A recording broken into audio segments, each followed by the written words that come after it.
गाह रोती हुई गाह हंसती हुई मेरी आंखें हैं अफसाना खां दोस्तों। Muzaffar Ali as a film maker. एक फिल्म मेकर के लिए मेरे वालिद जैसा बाप होना जरूरी।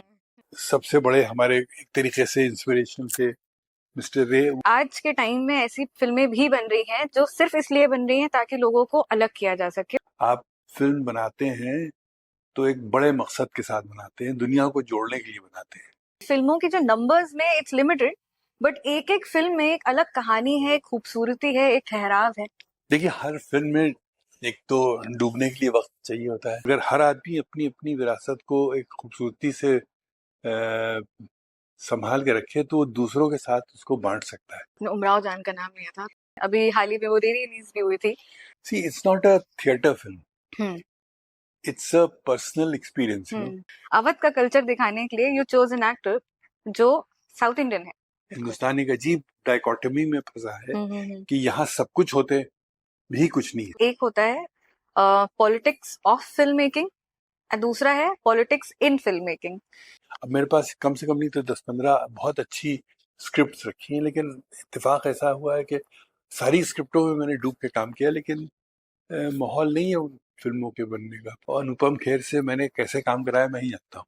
शाहरुख की तस्वीर लगा दीजिए, सलमान की तस्वीर लगा दीजिए, अमिताभ को लगा दिए, आपको माल बिक रहा है। मैंने पूरा आगमन जो गन्ना किसानों का पूरा मूवमेंट है वो फैज की शायरी से जोड़ दिया ना। तो फैज साहब तो पर्दे उठाते हैं ना आपके जहन के। अब उनको आप दो मुल्कों की सियासत में नहीं बांट सकते हैं। Indian audience is the most beautiful collective entity as far as cinema is concerned.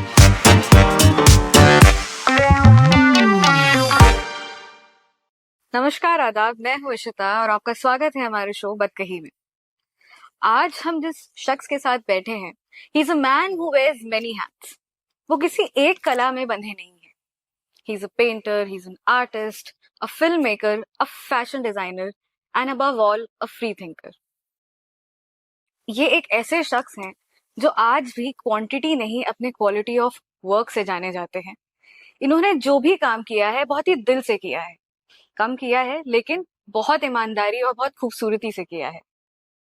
मैं बात कर रही हूँ मुजफ्फर अली की, जिन्होंने हमें फिल्म्स दी हैं, क्लासिक हिट्स दी हैं लाइक उमराव जान, गमन, अंजुमन, आगमन, जानिसार।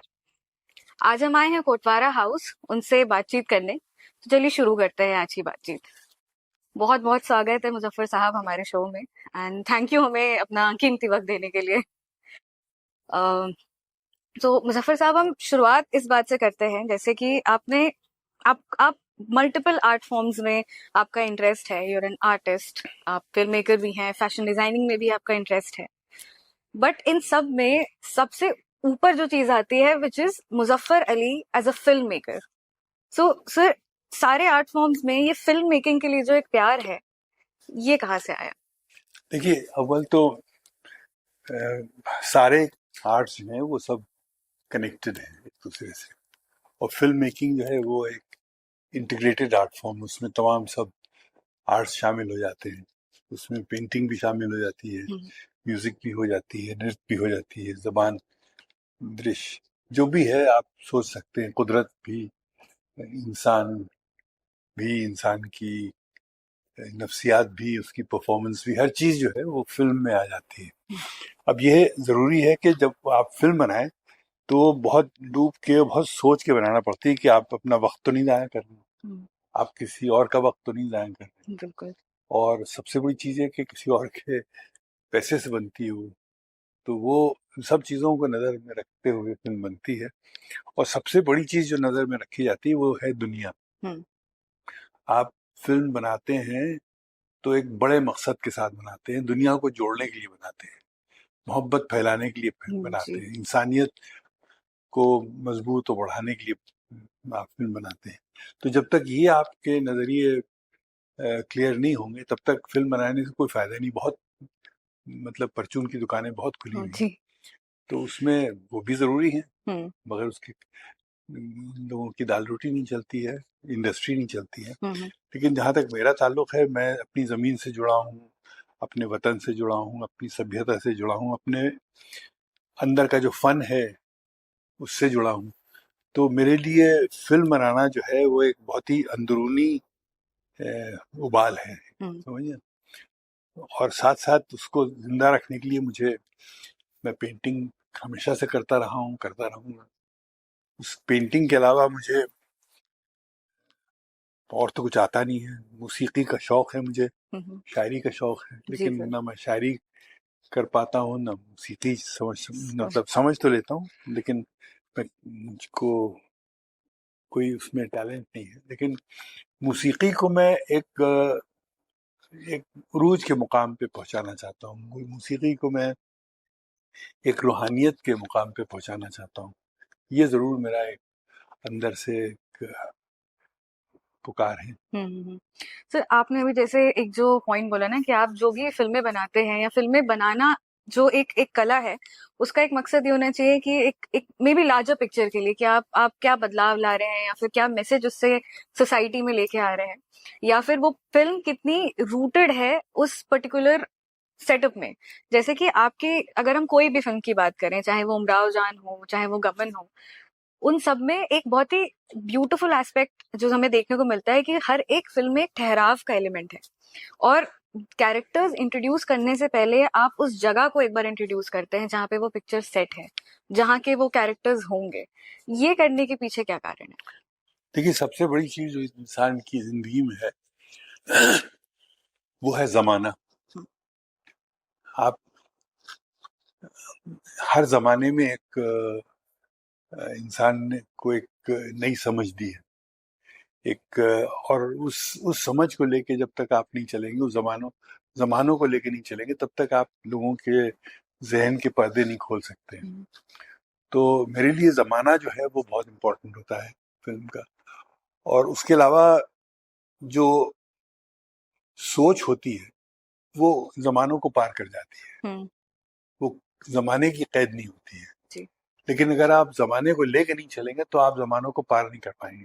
बिल्कुल। ये मेरा मानना है और मेरा अमल है, ये मेरे काम से जो निकल के आया है। तो इसीलिए मेरे लिए जो एक रक्स है, कव्वाली है, एक स्पिरिचुअल वजद का आलम है, वो बहुत इम्पोर्टेंट है। चाहे वो पेंटिंग हो या वो फिल्म हो, उसमें अंदर से जब तक एक रूहानी मस्ती नहीं आती है, तब तक वो फिल्म जो है मेरे लिए नामुकम्मल है। तो ये मैं सोच के काम करता हूँ, और इसी को लेके मैंने सब कुछ किया है। पेंटिंग भी अभी जो मैं कर रहा हूँ तो उसमें एक कव्वाली का रंग है। अरे वाह। जहान खुसरो में करता हूँ तो उसमें पेंटिंग का रंग है। तो हर चीज में एक दूसरे की का अक्स आपको मिलेगा। और मैं देखिए, लफ्ज जो है वो फैशन डिजाइन मेरे कुछ समझ नहीं आता। मैं तो विरासत को समझता हूँ, मैं कला को समझता हूँ, मैं कला की के हुस्न और अहमियत को समझता हूँ। तो अगरचे मैं जमाने को पेश करता हूँ तो उसमें कला आती है, हम उसको फैशन डिजाइनिंग नहीं कहेंगे। जी। और अगर मैं लोगों के अंदर एक दस्तकारी का हुनर पैदा करता हूँ तो उससे फैशन डिजाइनिंग से कोई मतलब नहीं। वो एक एक नए तरीके से लोगों के अंदर हुस्न पैदा करना है, और उनके काम में वो हुस्न पैदा करना है कि दुनिया उसको पसंद करे। और यही अप्लाई हो जाता है फिल्म में भी। जी। उनके जो काम, जो लोग इसमें काम करते हैं हमारे साथ, उनके काम में वो हुस्न पैदा हो कि दुनिया उसको एम्ब्रेस करे। जी। एंड सर, ये चीज आपकी फिल्मों में एक्चुअली देखने को मिलता भी है, चाहे वो उमराव जान हो जो काफी सालों पहले बनी थी, और अगर आप हम थोड़ी हाल ही वाली फिल्म जानिसार की बात करें, तो उस जिस पीरियड में आप वो फिल्म बनाते हैं, वो पीरियड बखूबी उसमें दिखता है, वो नजर आता है कि हाँ, इस तरह से शायद चीजें हुई हों, इस तरह के लोग होंगे, इस तरह का रहन सहन होगा, विच is a very beautiful depiction जो आई थिंक आज की फिल्मों में थोड़ा सा कम हो गया है। नहीं, वो जमाने में नहीं डूबते ना। आप जमाने में डूबिए ना, तो जमाना आपको खुद रास्ते बताएगा।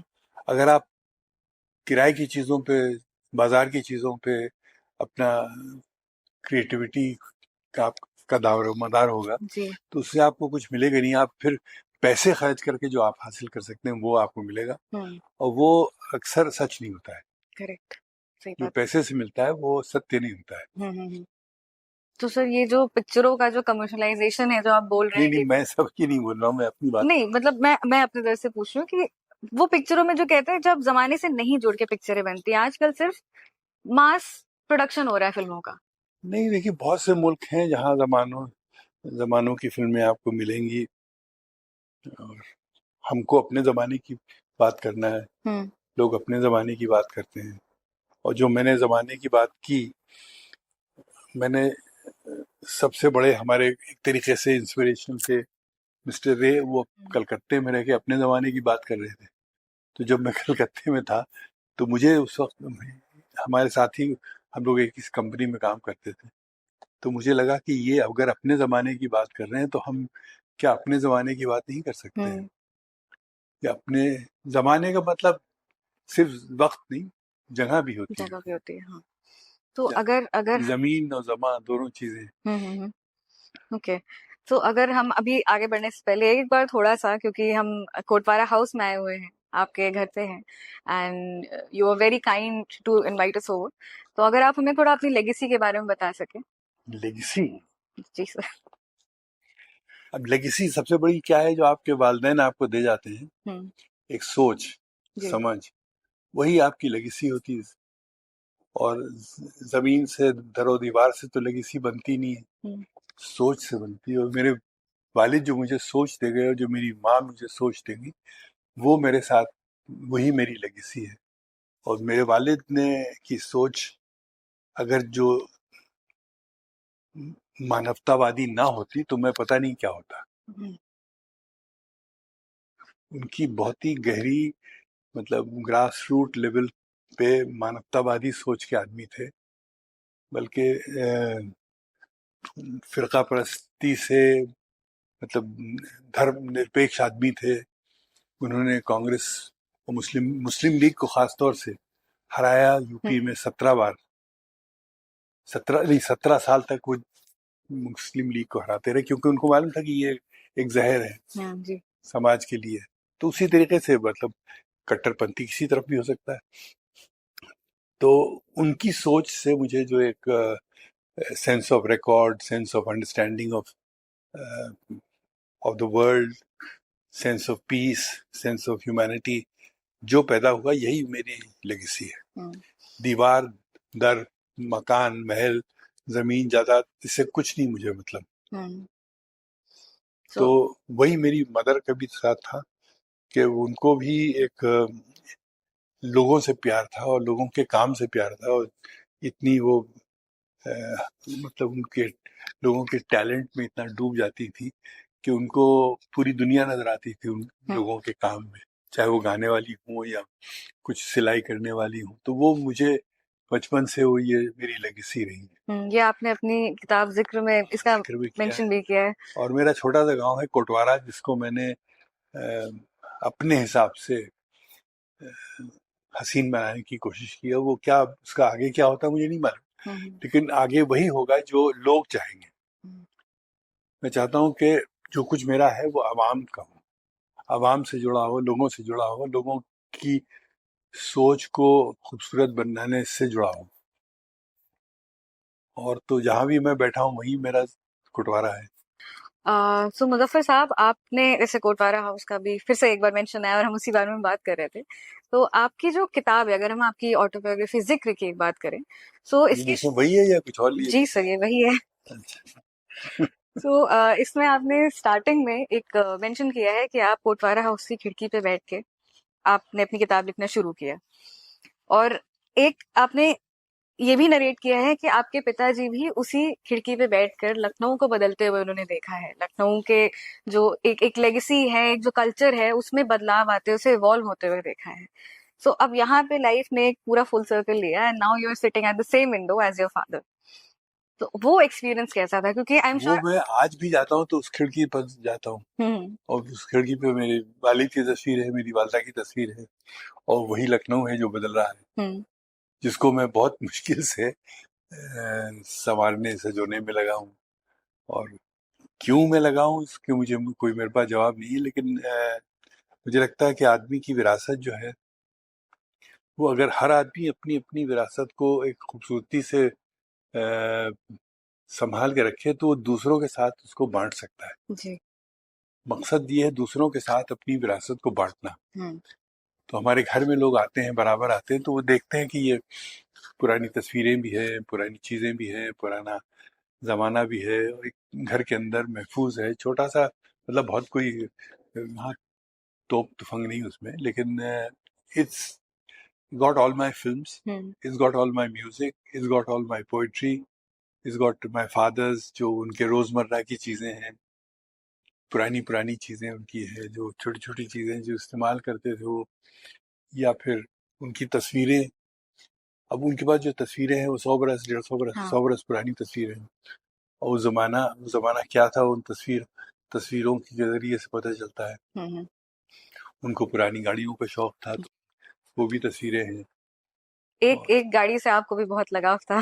जी हाँ, वही, और भी थी उनकी गाड़ियां, लेकिन वो गाड़ी तो बहुत ही मेरे लिए बचपने की यादें उससे जुड़ी। मैं उसमें बैठ के खेला करता था गांव वालों के साथ, और इतनी यादें, मैं उस पर पूरी फिल्म लिख सकता हूँ उस गाड़ी के ऊपर। तो मैं सोच भी रहा हूँ कि उस गाड़ी की दास्तान जो है मतलब अपने पोते के लिए लिखूं। ओके। तो अच्छा सर, आपने एक किस्सा बताया अपनी किताब में जहाँ पे आपने शायद अपने पिताजी का एक बहुत ही कीमती स्टैम्प था, हाँ, वो ऑस्ट्रेलिया का फर्स्ट डे जी, कवर। अगर आप वो किस्सा हमें सुना सके। मुझे याद भी नहीं, वो तो मेरे वालिद को एक सेंस ऑफ रिकॉर्ड बहुत जबरदस्त था। वो चीजों की अहमियत समझते थे, कागज की, खास तौर से कागज जो है वो उनके लिए एक बहुत बड़ा दस्तावेज था। उससे वो सोचते थे कि एक छोटा सा टुकड़ा कागज का कहाँ से कहाँ आदमी को पहुंचा सकता है। तो उनके पास स्टैम्प का एक कलेक्शन था, और वो मैं धीरे धीरे करके मैं खोलता था, निकालता था, और कभी किसी को दे देता था, कभी कुछ कर देता था, और धीरे धीरे उनको पता चला कि ये तो पतला होता जा रहा है एल्बम मेरा।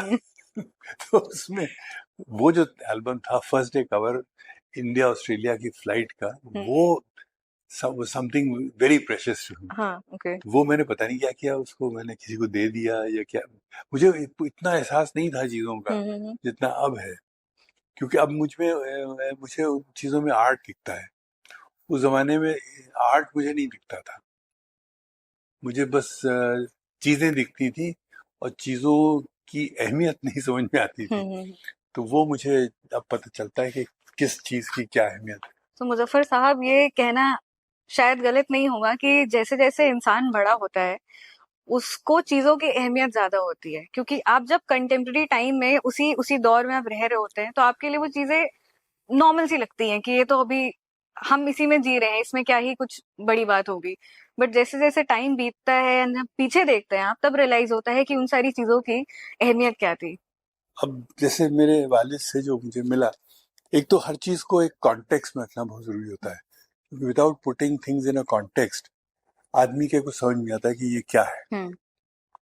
और जब आप एक तलाश में निकलते हैं किसी भी चीज की, वक्त की, जमाने की, इस दौर की, कुछ खासतौर से फिल्में आपको जरूर ले जाती हैं वो ऐसी ऐसी गलियों में जहां आप कभी गए ना हो। और फिल्म बनाने से यही मिलता है आदमी को कि उन डिटेल्स में आदमी जाता है जो आमतौर से नहीं जाता है। तो I become not just a film maker, I become an art director, I become a designer, I become everything, because I'm trying to see the zamana in what is left, right. क्या नक्शे कदम बचे।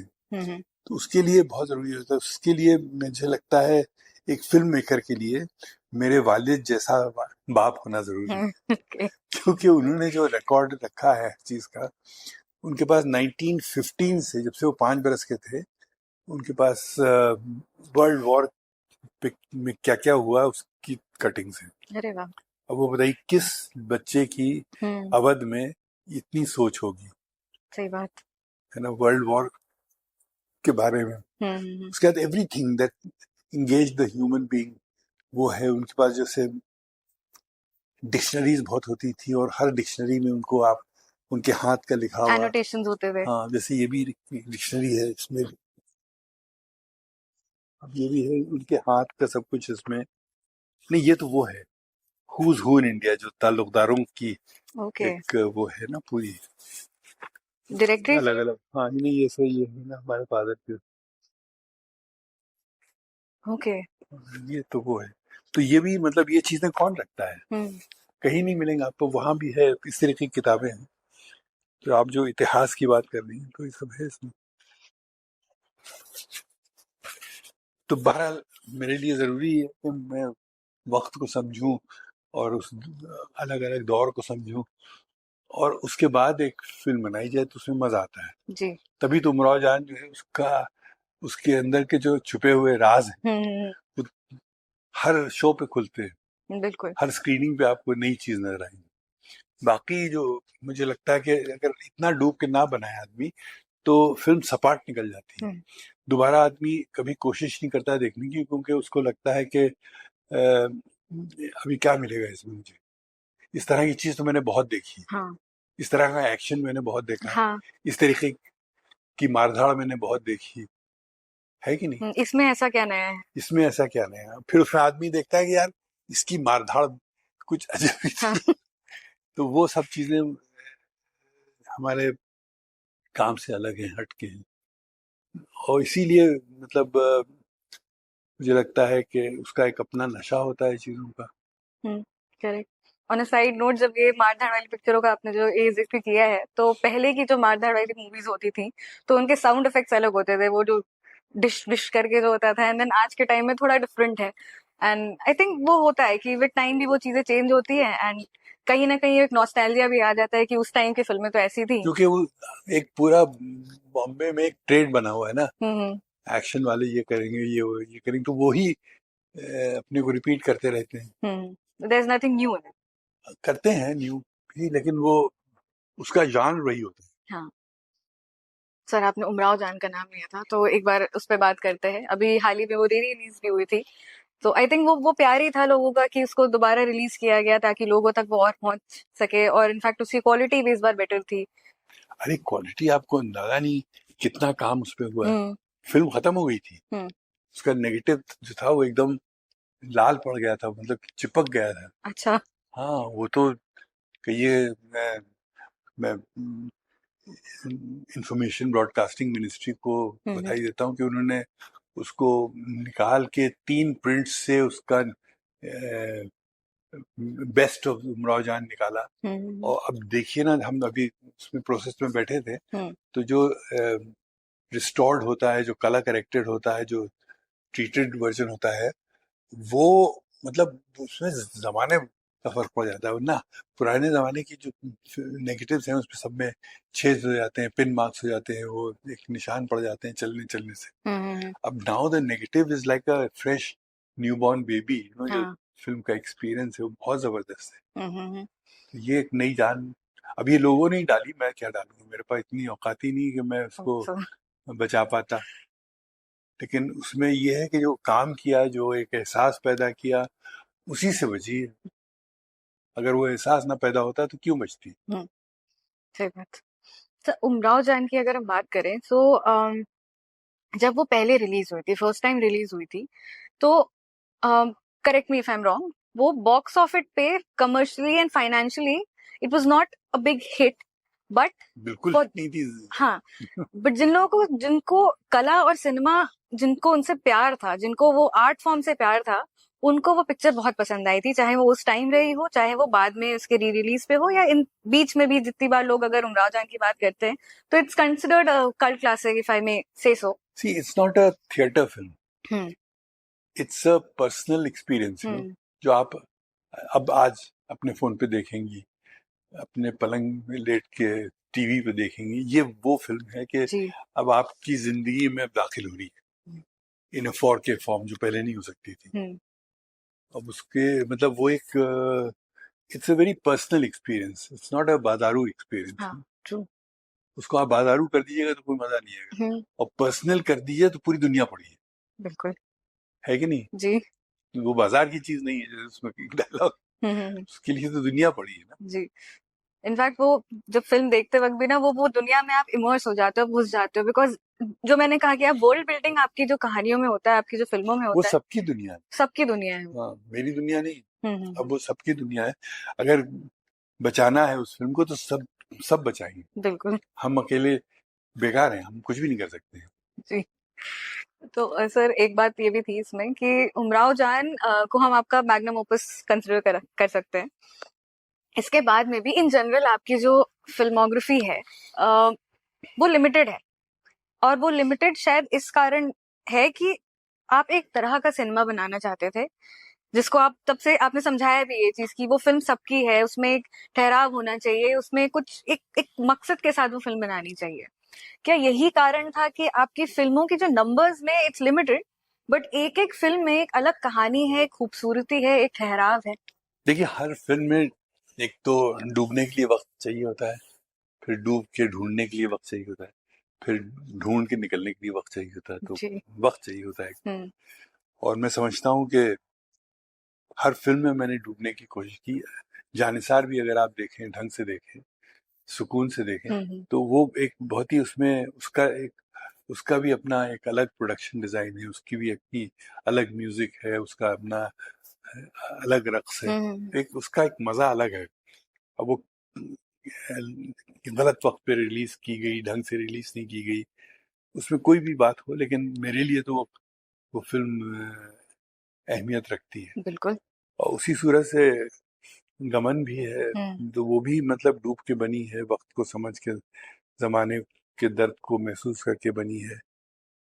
तो अब यह है कि हमारे जैसे लोग जो हैं, इस तरह के लोग कम मिलते हैं, और जो इकोसिस्टम है वो हमें समझ में नहीं आता, जो फिल्म मेकिंग का इकोसिस्टम है।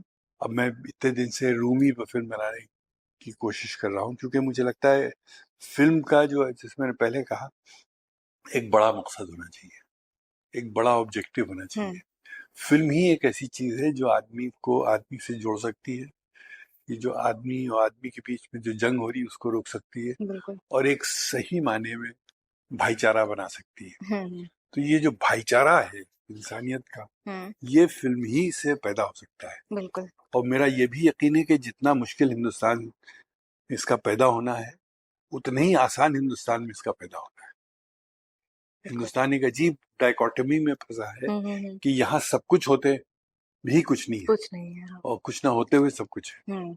तो ये आपको कोई और मुल्क में नहीं मिलेगा जी। तो ये इसी उम्मीद पे मैं समझता हूँ कि दुनिया कायम है, वरना मैं माइग्रेट करके कहीं और भी फिल्में बना सकता था। यहाँ बनाना फिल्में आसान होता, बॉम्बे में तो मुझे लगता है दिक्कतें हैं फिल्म बनाने की। नहीं, हिंदुस्तान में थोड़ा आई थिंक वो इंडस्ट्री और कॉम्प्लेक्स होती जा रही है जैसे जैसे टाइम बीत रहा है। हाँ, कंफ्यूज हो रही है। तो अब ये ओटीटी भी आ गया, अब ओटीटी ने अलग दुनिया बना दी अपनी, उसके अलग स्टार्स बन गए, वो पूरा एक नक्शा ही बदल गया। अब मैं ये नहीं कह रहा हूँ कि क्या है अच्छा, क्या है बुरा, मैं तो इतना जानता हूँ कि क्या लोग मुझसे क्या उम्मीदें कर रहे हैं। जी। अच्छा, एक सवाल था मेरे मन में ये अभी, क्योंकि आप बता रहे थे कि जो फिल्में होती हैं वो लोगों को जोड़ती हैं, तो अगर आप इस क्वेश्चन का आंसर ना देना चाहें तो इट्स एब्सोल्युटली फाइन, बट आज के टाइम में ऐसी फिल्में भी बन रही हैं जो सिर्फ इसलिए बन रही हैं ताकि लोगों को अलग किया जा सके, उनके बीच में दूरियां लाई जा सके। ऐसे में what do you feel, because आपका मकसद ये है कि आप लोगों को जोड़ना चाहेंगे, एंड इनफैक्ट लार्जली कोई भी एक अच्छा अगर फिल्म मेकर होगा तो वो यही चाहेगा कि अपने आर्ट के थ्रू, अपने फिल्मों के थ्रू वो लोगों को जोड़े, ना कि उनके बीच में प्रॉब्लम्स क्रिएट करे। बट ऐसी भी फिल्में आज बन रही हैं। अब देखिए, इसमें मैं क्या कहूँ, मार्केट इतनी बड़ी है, मार्केटिंग पॉइंट ऑफ व्यू से अगर आपने दो धर्मों को भी जोड़ दिया तब भी फिल्म मिल सकती है, मतलब तोड़ दिया, समझे आप, एक धर्म पे चल सकती है फिल्म। लेकिन वो मेरे नजर में वो फिल्म नहीं, मेरे नजर में तो जो धर्मों को जोड़े वो फिल्म है। Correct, true. तोड़ के भी चलेगी, मतलब इतनी मार्केट है। हाँ, नहीं कि आप तोड़ के ज्यादा कमा सकते हैं, आई थिंक हम लोग जोड़ के कम सही कमा बात है। सकते हैं। ये दुनिया के समझ में आता है धीरे धीरे, और मुझे लगता है कि जो तरकीबें तोड़ने वाली हैं वो आमतौर से कमजोर पड़ती हैं। जो दिल वाले लोग हैं वो समझते हैं कि तोड़ने से फायदा नहीं, करेक्ट, तोड़ने से वो टूट जाते हैं। हाँ, अल्टीमेटली इवेंचुअली वो खुद टूट जाते हैं, उनके पास वो इज्जत नहीं बचती जो जो इंसान इंसान को दे सकता है। तो ह्यूमैनिटी नहीं रहती है फिर वहां पे। ओके। अच्छा, अगर हम एक और किस्सा है उमराव जान से रिलेटेड, आपकी फिल्मों के साथ में किस्से बहुत जुड़े हुए हैं। तो एक ये किस्सा है कि आपने रेखा को ही क्यों चुना? मतलब मुझे वो किस्सा पता है, लेकिन मैं चाहूंगी कि आप वो बताएं कि वाई ओनली रेखा? अवध का कल्चर दिखाने के लिए यू चोज एन एक्टर जो साउथ इंडियन है। यही तो खास बात है। यही खास बात है। यही तो किस्सा है, इसी में सारा किस्सा है। और वो आपने शायद एक उनकी फोटो एक एक गेस पे उनका हाँ, चुनाव किया था कि यही एक हमारे अंदाज प्रोग्राम। पे मतलब दुनिया आदमी जीत लेता है, हम्म। और मुझे लगा कि उसमें वो अंदाज है। जी। और दूसरी चीज ये कि वो कलाकार तो है ही है, हम्म। और तीसरी चीज वो डूबना भी जानती है। बिल्कुल बिल्कुल। तो ये सब चीजें मिल के रेखा उमराव जान बन जाती हैं। हाँ, उन्होंने अपनी आंखों से इस फिल्म में बात की। जब आप लेकिन उसके लिए क्या है, बहुत जरूरी है कि आपके अंदर एक शायर हो। हाँ। अगर आपके अंदर शायर नहीं है तो आप रेखा को उमराव जान नहीं बना सकते। हम्म। गाह रोती हुई गाह हंसती हुई मेरी आंखें हैं अफसाना ख्वां दोस्तों, मतलब क्या बात है। कभी रोती कभी हंसती हुई सारी दास्तान तो उनकी आंखों से हम्म। आपको बयान कर रहा हूँ। वो नवाब साहब के साथ में उनका सीन भी था, जब अचानक से उनकी आंखें भर आती हैं, जब फैजाबाद की हाँ, बात होती है, वो कहती है, वो शमा भी कई बार चुप जाता है। अब दैट्स अ बताइए, ब्यूटीफुल सीन। वो सीन जो है वो हिला देता है। बिल्कुल बिल्कुल। आई थिंक उस फिल्म में one of my favourite scenes ये वही था कि जो इतने ब्यूटीफुली उन्होंने पोर्ट्रे किया, अपनी आंखों से पोर्ट्रे किया वो चीज। बट खैर, आगे आगे बढ़ते हैं मुजफ्फर साहब। तो अगर हम आपकी पहली फिल्म गमन के बारे में अगर बात करें, it's an art film. Again ठहराव बहुत है उसमें। और उस फिल्म का एक डायलॉग है जो लल्लू लाल बोलते हैं मुंबई के बारे में, कि बात एक्चुअली गुलाम हसन बोलते हैं कि तो बहुत खूबसूरत लग रहा है, एंड लल्लू लाल सेज कि है खूबसूरत, लेकिन इसकी हकीकत कुछ और ही है। तो क्या ये आपके एक्सपीरियंसेस से कहीं इंस्पायर्ड था? बिकॉज आप सडनली मुंबई जाते हैं फिल्म मेकिंग की दुनिया में, which is a very risky business, it's a very risky thing to do. But then आप जाते हैं वहां पे, यू एस्टैब्लिश योर सेल्फ, आपने पिक्चर बनाई वहां पे और बहुत ही खूबसूरत फिल्में बनाई। तो क्या वो कहीं वो एक लाइन, वो एक एक्सपीरियंस, वो माइग्रेशन का एक्सपीरियंस जो आपने पूरी फिल्म में दिखाया है, क्या वो कहीं मुजफ्फर अली से इंस्पायर्ड था? देखिए, मैं तो जब गया बॉम्बे तो एयर इंडिया में काम कर रहा था। जी।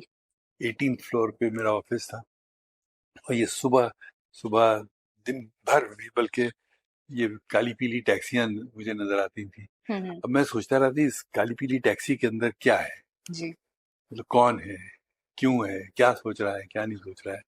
तो वो मेरे लिए एक बहुत बड़ा धीरे धीरे करके प्रश्न बनता गया। हम्म। और मैं अपने गांव में जाता था तो मुझे लगता था कि लोग फलां चले गए शहर छोड़ के, गांव छोड़ के फलां चले गए शहर, गांव छोड़ के शहर। तो मुझे लगा कि ये एक अजीब सी जो एक प्रोसेस हो रही है ऑफ माइग्रेशन, उसका कुछ उस उसका कोई हल होना चाहिए, उसका कोई एक सवाल होना चाहिए। और उसको लेके मैंने फिर गमन के बारे में सोचना शुरू किया। तो ये एक बहुत बड़ा प्रश्न था। हम्म। लगता तो बहुत छोटा है, लेकिन प्रश्न ये बहुत बड़ा था, जो कोविड में भी दोबारा जिंदा जी होता जी है जी। और इस गमन के हवाले से भी जिंदा होता है। हम्म। तो मुझे लगता है कि बहुत जरूरी ये है कि फिल्म जो आदमी बनाए तो वो किसी गहरे प्रश्न से जुड़ी जब तक नहीं होगी, गहरी सोच या गहरे एहसास से जुड़ी नहीं होगी, तब तक वो सब्जेक्ट तो सबको मिलते रहते हैं, हम्म। सब्जेक्ट्स की कमी नहीं होती है। आपके अंदर वो कितना जाके गहरा वो एंकर डालते हैं, हम्म। वो मेन चीज है। तो वो मुझे लगता है, वो ये प्रश्न जो गमन से उठा था, शहर में हर शख्स परेशान सा क्यों है, हम्म। क्यों है परेशान, क्यों? या फिर वो है ना, का है वो रस के भरे तुरे नैन। हम्म। रस के भरे तुरे नैन है तो कृष्ण जी के ऊपर, हम्म। राधिका का वो, लेकिन है तो हर गांव की औरत के ऊपर ना की कहानी, जिसके मतलब कृष्ण शहर में शायद टैक्सी चला रहे। उनसे दूर है। हाँ, तो वो एक जब तक एक गहरे तरीके से आप उसको समझ नहीं पाएंगे प्रश्न को, तब तक फिल्म के अंदर से कोई जवाब नहीं आता है। हम्म। और आई थिंक। इसीलिए जरूरी है कि आप कम काम करें हम्म। और सोच के करें, अब मेरे पास कम से कम नहीं तो 10-15 बहुत अच्छी स्क्रिप्ट्स रखी हैं, लेकिन इत्तेफाक ऐसा हुआ है कि सारी स्क्रिप्टों में मैंने डूब के काम किया, लेकिन माहौल नहीं है उन फिल्मों के बनने का, पैदा होने का। इसका मतलब ये नहीं कि फिल्म बन नहीं सकती है, और मुझे लगता है वो बनना चाहिए, क्योंकि मेरे लिए नहीं बनना चाहिए, आपके लिए बनना चाहिए। जी।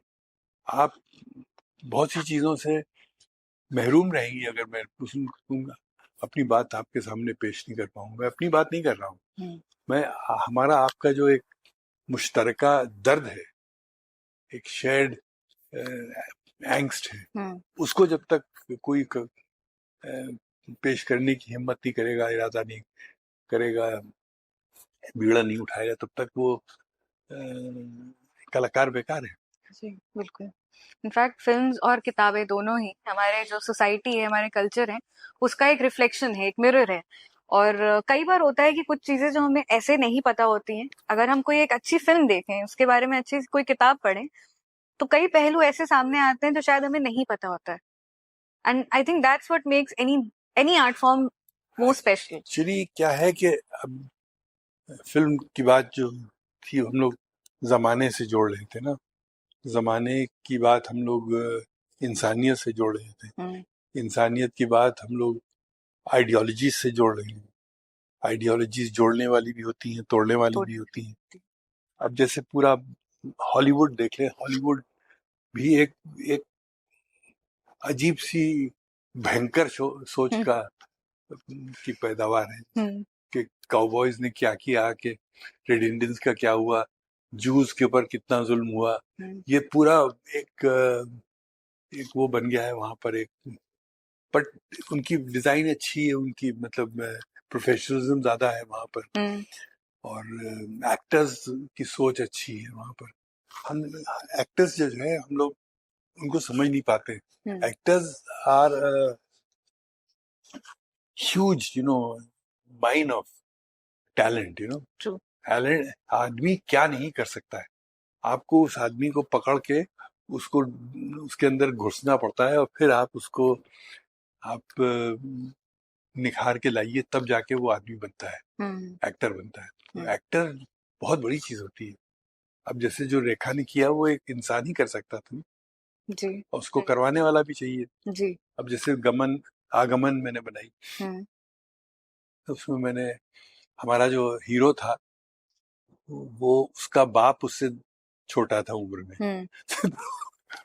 अनुपम खेर को मैंने लिया था, जी। और अनुपम खेर से मैंने कैसे काम कराया मैं ही जानता हूँ। ओके।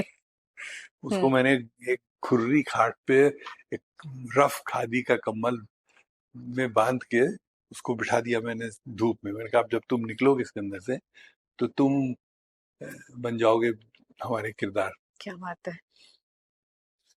तो वो उसमें किरदार ऐसे बनते हैं, कुछ फिजिकली बनते हैं, कुछ साइकोलॉजिकली बनते हैं, कुछ इमोशनली बनते हैं। तो किरदार बनाना बहुत जरूरी है, और इसलिए नहीं बन पाते हैं कि वो ऑलरेडी बिक चुके हैं। हाँ। They've sold the story on their face to such an extent that people are not willing to buy anything from them. They've already sold, अपने आप को ऑलरेडी इतना इनकैश कर रखा है कि आप उस शख्स में हुस्न नहीं देख पाएंगी। नहीं देख पाएंगे, बिल्कुल। आप कोई मशीन देखेंगी, कोई सीमेंट देखेंगी, कुछ देखेंगी, कोई तेल देखेंगी। आप वो दर्द जो एक एक्टर पेश कर रहा है वो नहीं देखेंगे, because you already overdone your bit, एक ये भी बहुत बड़ा प्रॉब्लम। बहुत कैलकुलेटेड हो गई है फिल्म मेकिंग आज। हाँ, पहले तो एडवर्टाइजिंग, हम फ्रॉम एडवर्टाइजिंग तो हम लोग एक यूएसपी निकालते थे प्रोडक्ट का, कि क्या इसका यूनिक सेलिंग प्रोपोजिशन है, क्या इसका कंपटीशन। अब तो क्या है, आप शाहरुख की तस्वीर लगा दीजिए, सलमान की तस्वीर लगा दीजिए, अमिताभ को लगा दीजिए, आपको माल बिक रहा है। तो उसमें माल तो बिक रहा है, लेकिन वो बेचारा जो एक्टर है वो कुछ, he is become a dummy, हाँ। he's a static freeze, he's lost the story telling power, लोग तो कुछ भी ले रहे हैं, लेकिन जो अंदर से निकल के जो गहरी चीज आती है वो नहीं आ रही। ये काफी इंटरेस्टिंग एस्पेक्ट बताया कि ये लोग usually movies and in fact including me, movies and films and books में ये ज्यादा देखते हैं कि अच्छा ये तो बहुत सुपरफिशियल लेवल पे है, बट ये एडवर्टाइजिंग में भी वही चीज है, विच इज हाँ ट्रू, वही चीज। कि हाँ चेहरे बिक रहे हैं, प्रोडक्ट कैसा भी हो, अगर चेहरा बड़ा है तो शायद वो बिकेगा ज्यादा. हाँ, very interesting actually. That's the curse of advertising. हाँ, that's the curse of advertising. True. So moving on, आपकी फिल्म में आपने जैसे कई बार ये मेंशन किया, and again I am emphasizing on that fact कि एक एक बड़ा मकसद है आपकी फिल्मों में.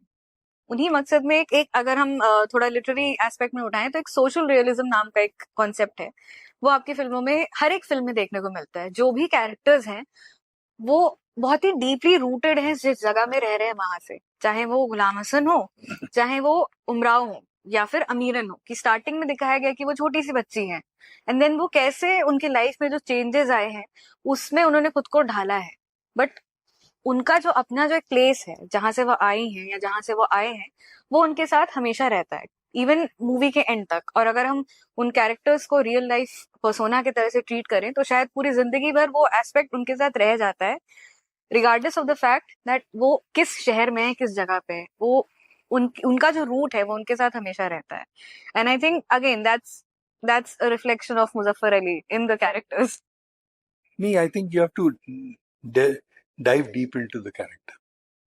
अंजुमन देखिए ना, उसमें आप हाँ हाँ. जो एक एक कैरेक्टर है वो बिल्कुल बेबस है उस माहौल में. True sir.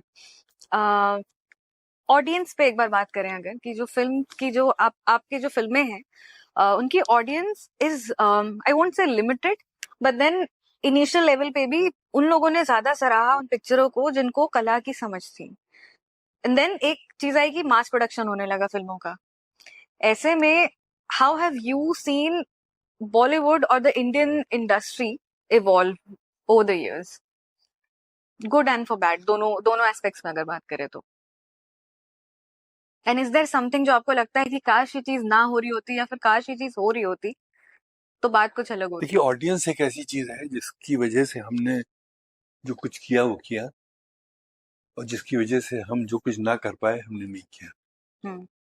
लेकिन हमारा जो बुनियादी अकीदा है, फेथ है ऑडियंस में, वो बहुत स्ट्रांग है. हम इतनी ज़्यादा इज्जत देते हैं ऑडियंस को, इतना ज़्यादा इंस्पिरेशन लेते हैं ऑडियंस से, कि कुछ भी हम करें धीरे धीरे वो चीज़ कहीं ना कहीं पहुंचती रहती है.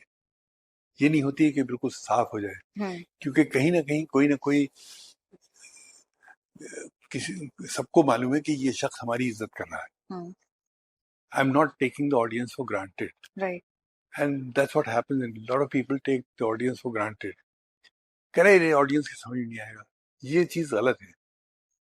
ये क्या समझेगा, इसको महसूस ही नहीं कर पाएंगे, निकल जाएगी इस बात सर से उनके. अब जिसने ये सोच लिया ऑडियंस के बारे में, तो वहीं पर वो उसने मतलब एक ऑडियंस के साथ एक धोखा किया. तो I think the Indian audience is the most beautiful collective entity as far as cinema is concerned, and I think we need to understand it and respect it. वो कहाँ से पैदा होती है, कहाँ जाती है, क्या लेके आती है, क्या ले दे के जाती है, ये बहुत बड़ा एक is a totally different world, you know I mean, जो हमें विलायत में इतना नहीं मिलेगा. विलायत में हमें बहुत ज्यादा स्टैंडर्डाइजेशन मिलेगा आपको ऑडियंसेस में.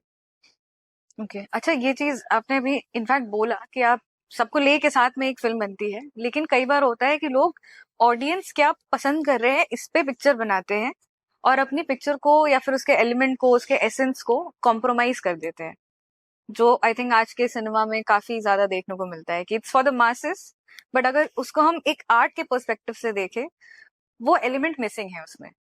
हाँ, वो तो नहीं है, क्योंकि वो see, we think we can buy the audience. You can't bribe the audience. You can't buy the audience. You know what I mean?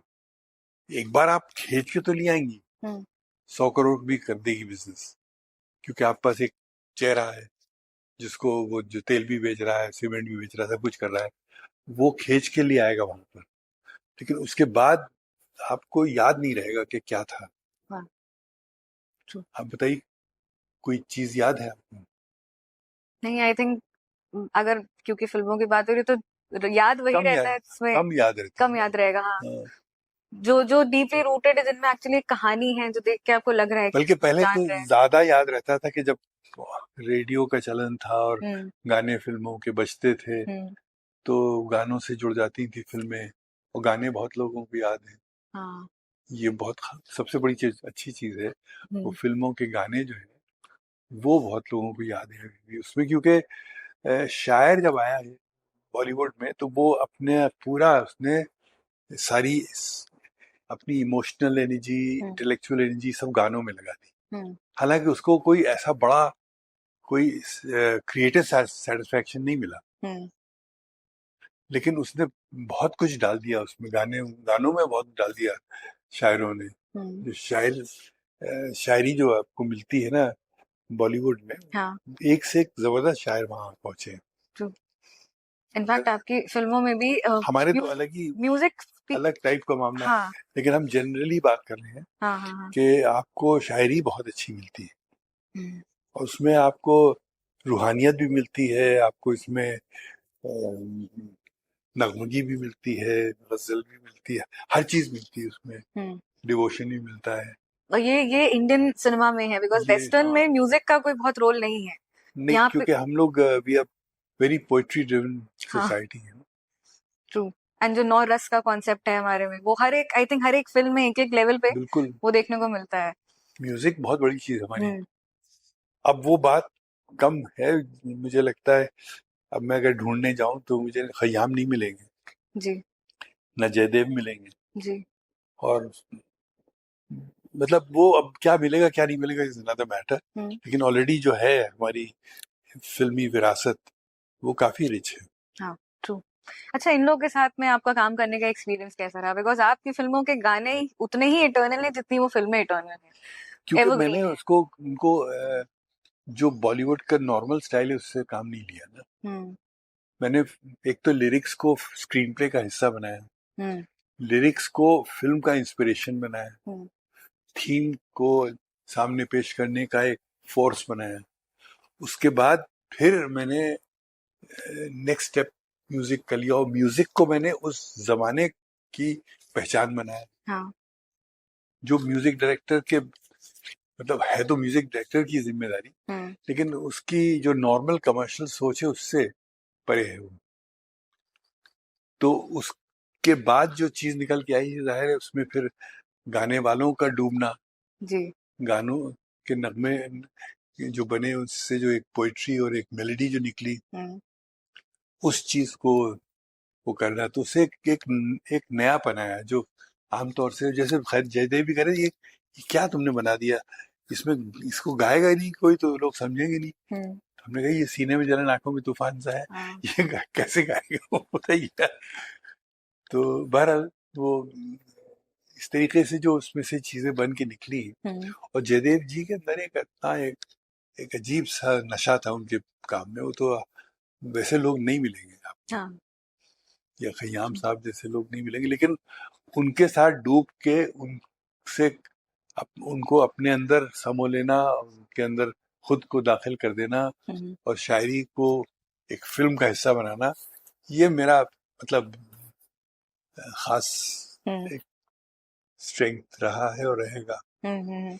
आज आपसे बात करके वो चीज फील हो रही है। अभी हम पर्दे के इस साइड को देख रहे थे कि ये ऐसे बन के प्रोडक्ट हमें दिखा, बट उसके पीछे का जो थॉट प्रोसेस है जो आज आपसे जानने को मिल रहा है, नहीं, आप इट्स अच्छा वेरी इंटरव्यू इंटरेस्टिंग। करती हैं, you are very good. Thank you so much, it's an honour for me sir.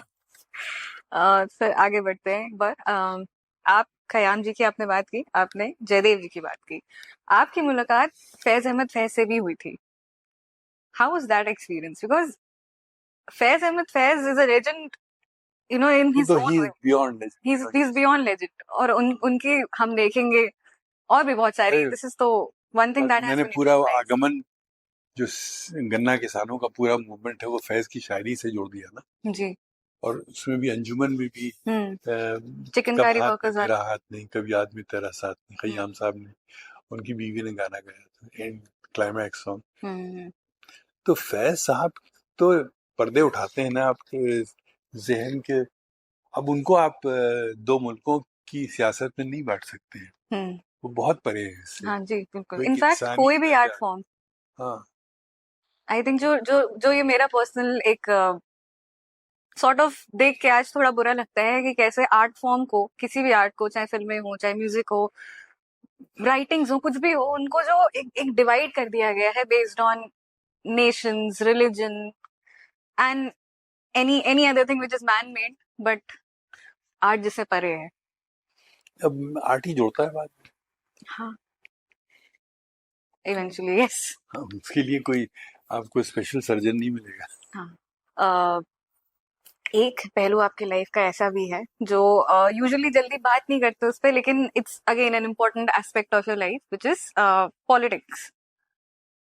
सो क्या कारण रहा पॉलिटिक्स में हाथ आजमाने का? देखिए, मेरे फादर भी पॉलिटिक्स में घुसे थे, हम्म। लेकिन उन आइडिया यही था कि क्या कहते हैं, धर्मनिरपेक्ष दर्शन लोगों के सामने आना चाहिए। तो वही मकसद यही था जोड़ने का, और टूटने के दर्द से उसमें गए, लेकिन उसमें कुछ हमको मिला नहीं। इन द सेंस के मिला यही कि हमें ऐसे ऐसे जगहों पे ले गई पॉलिटिक्स, ऐसे ऐसे लोगों से मिलाई पॉलिटिक्स ने हमको मिला है कि अभी तक वो लोग जिंदा हैं हमारे लिए, और हमारे लिए बहुत इम्पोर्टेंट लोग हैं वो। ईद, बकरीद, होली, दिवाली, सिर्फ वही लोग हमको बधाई देते हैं जो हमारे पॉलिटिक्स से जुड़े हुए हैं, किसी अब की, वो भी किसी पार्टी में नहीं। अच्छा, ओके। लेकिन जो एक हमारे संबंध बन गए हैं, तो वो बहुत इम्पोर्टेंट हो गए हैं। चाहे वो नैनीताल हो या लखनऊ हो या लखीमपुर खीरी हो, कोटवारा हो, गोला हो, वो पूरा जो एक अंदर से एक पूरा जाल बिछ गया, वो मेरे लिए आज भी जरूरी, मेरी अपनी समझ के लिए, मेरे अपने एहसास के लिए। मैं उससे कुछ ना बेच सकता हूँ, ना खरीद सकता हूँ, ना कुछ कर सकता हूँ। वो सिर्फ एक इमोशनल ताना बाना मेरा है, जिसको मैंने पहचाना, मतलब अपने अपने अपनी जगह को, अपने जमाने को पहचाना उनके जरिए से। It's part of my training I think. अगर कोई स्कूल में कुछ पॉलिटिकल साइंस लोग पढ़ने जाते हैं, उनको क्या मिलता है? एक अंडरस्टैंडिंग मिलती है। तो करेक्ट, वही हाँ। मुझे एक प्रैक्टिकल अंडरस्टैंडिंग मिली पॉलिटिक्स की, और in the context of my own land, in the context of my own country, in the context of my own region, which is very good I think for me. True, true, very agreed. अच्छा, अगर हम politics की बात करें तो दो चीजें होती हैं। एक होता है पॉलिटिक्स ऑफ फिल्म मेकिंग, और दूसरा है पॉलिटिक्स इन फिल्म मेकिंग। आज ये पॉलिटिक्स ऑफ फिल्म मेकिंग से मैं बहुत दूर हूँ, अच्छा, पॉलिटिक्स ऑफ आर्ट से मैं बहुत दूर हूँ, और इसी से मतलब मैंने थोड़ा सा किनारा कशी इख्तियार की है। I am not into the politics of filmmaking and the politics of art. I think these are two very dangerous things. Okay. एक इफ आई में, अगर मैं सुभाषिनी जी की थोड़ी बात कर सकूं, सो वो भी उनकी जो लेगेसी है, that's also a very powerful legacy. वो उनकी जो दोनों माता पिता हैं, लक्ष्मी सहगल, ये लोग आईने में थे। And was it one of the reasons कि आपका एक्टिविज्म में एक सॉर्ट ऑफ रुझाव आया हो? एक नॉट रुझाव एक्चुअली, बट एक होता है कि आप जब किसी से इंटेलेक्चुअली इन सब चीजों के बारे में आप जानते हैं, आप समझते हैं, तो कहीं ना कहीं आपके अंदर एक और वो चीज आती है कि मुझे ये बदलाव लाना है। And not just her parents, but even your parents, your father. So उनका भी एक रोल कहीं ना कहीं आई थिंक रहा होगा, ये आपके अंदर ये एक वैल्यू इंस्टिल करने में कि मुझे लोगों को जोड़ना है, चाहे वो फिल्मों से हो, चाहे वो पॉलिटिक्स से हो। बिल्कुल सही, ओके, बिल्कुल सही। अच्छा, ओके।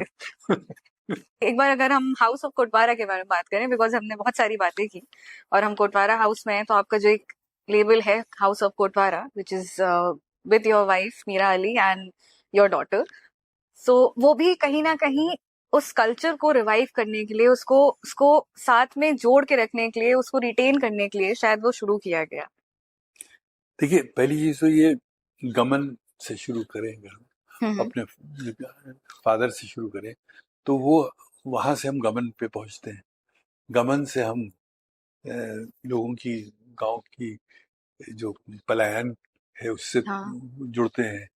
उससे फिर हम, जैसे फर्ज कीजिए कैरेक्टर स्मिता पाटिल जैसा, आता है, वो कहता है कि आप कुछ करते क्यों नहीं है गाँव के बारे में जब सोचते इतना है। तो फिर गाँव के बारे में जब आदमी सोचता है तो उसको लगता है कि खेती तो हमको आती नहीं, हमको सिर्फ कला आती है, तो हम यहाँ लोगों को कलाकार बना सकते हैं। तो हमने सारी फिल्मों की शूटिंग वहीं अपने गांव में की। हाँ। किसी ने इतने गांव में इतनी शूटिंग नहीं की होगी अवध में, यूपी में, जितनी हमने की है। एक हुस्न जाना हमने बनाया था, उसमें 70 लोकेशंस हमने बनाए थे, और उर्दू पोइट्स पे पूरा एक सीरियल बनाया था। इस तरीके से बहुत सा मैंने काम किया है, पूरा उसी अवध के अपने कुटवारे में। और फिर उसके बाद दस्तकारी का जो काम शुरू हुआ, तो वो काम, उसकी कोई लिमिट नहीं है, उसमें इतना लोगों में वो है एक एंगेजमेंट। तो वो वहां से मुझे बरकत भी मिली, लोगों को वहां जाने की एक वजह मिली, वरना मैं गांव क्यों जाऊं। हाँ। वहां के लोगों से जुड़ने जाता हूं मैं।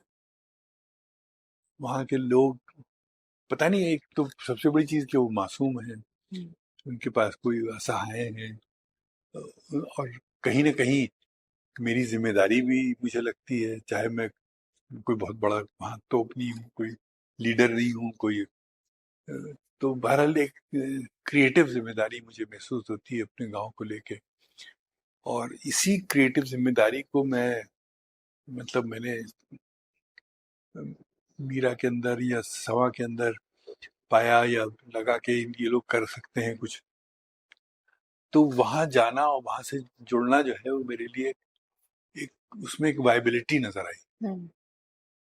अब उसी को लेके हम थोड़ा बहुत कुछ ना कुछ अपना घर बचा लेते हैं, कुछ पुरानी चीजें जो है, एक रिकॉर्ड आपको मिलता है तस्वीरों का, रहन सहन का, फिल्म के भी आर्काइव उसी से जुड़ जाते हैं। अगर लोग हम तक पहुंचेंगे तो ये देखना चाहेंगे इस शख्स ने क्या किया।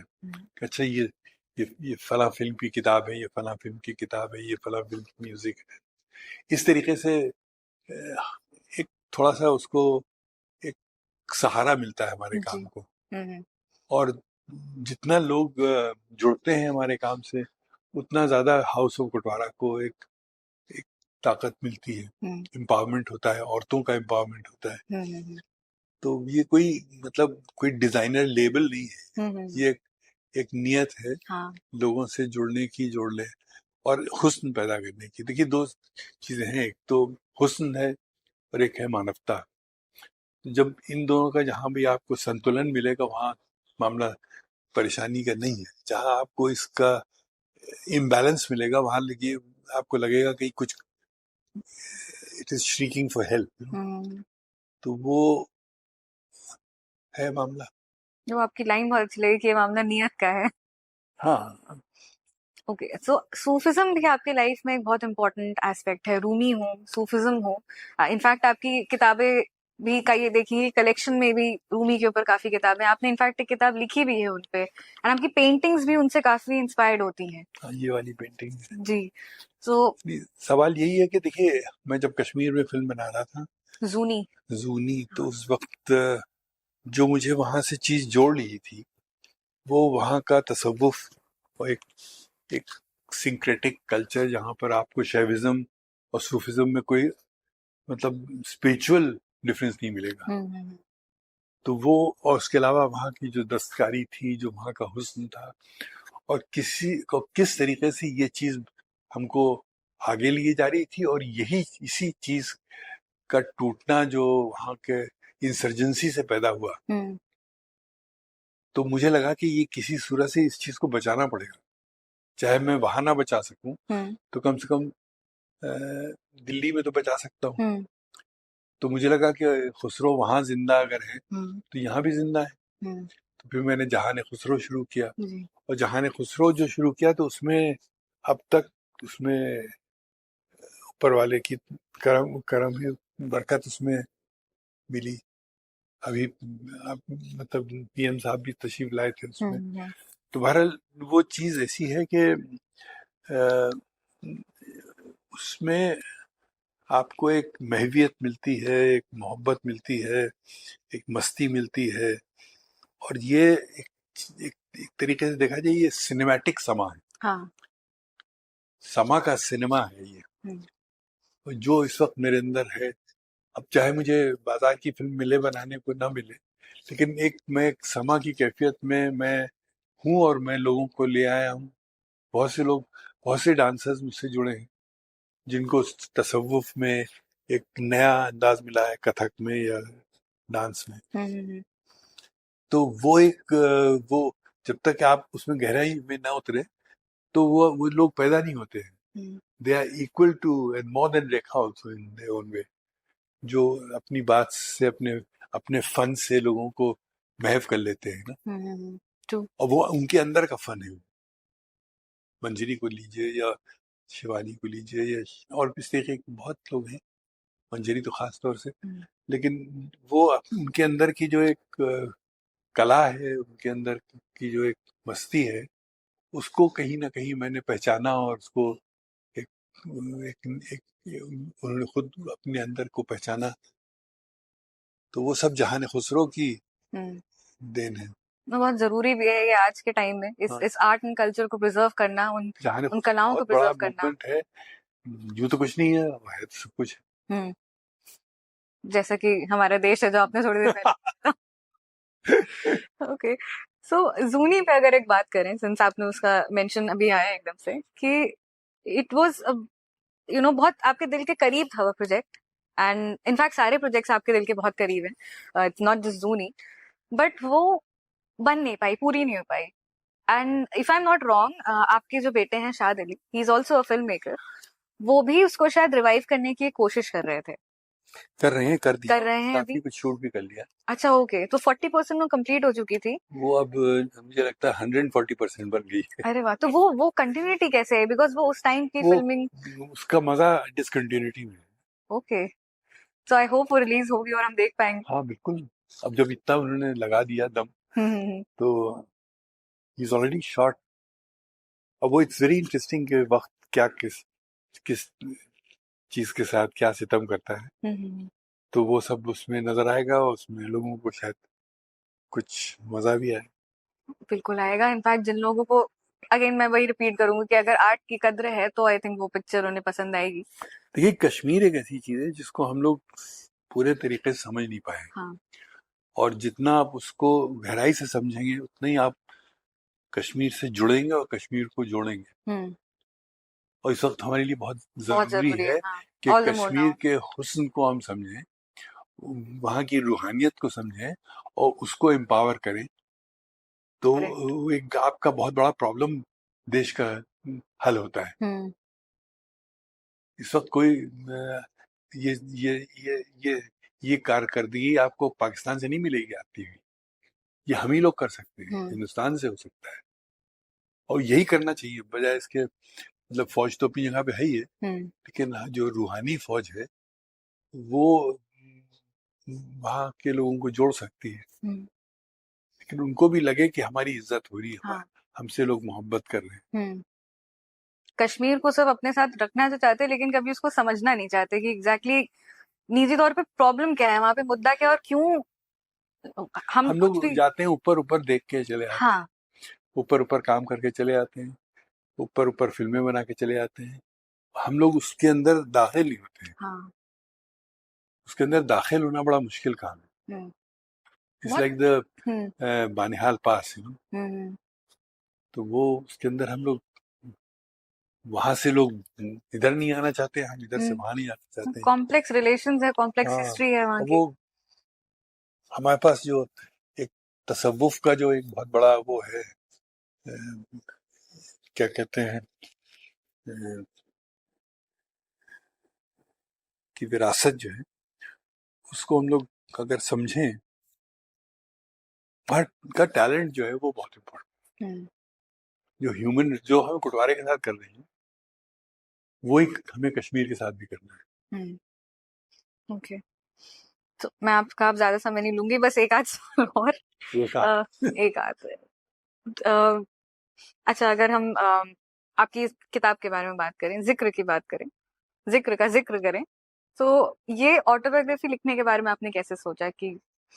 अब इत्तेफाक से वो कोविड के टाइम में वक्त ज्यादा मिल गया, और कई लोग कई बार कह चुके थे कुछ आप लिखते रहिए ये वो। फिर एक बार जब लिखना हमने शुरू किया तो फिर मुझे लगा कि ये तो बहुत ज़रूरी था जो मैंने लिख लिया अभी। खास तौर से जो मैंने अपने फादर के हवाले से ज़माना देखा समझा वो, और फिर अपनी फिल्मों के ज़रिए से जो मैंने देखा समझा सोचा, वो सब चीज़ें जो थी वो एक उस जिक्र के अंदर वो बहती चली गई। और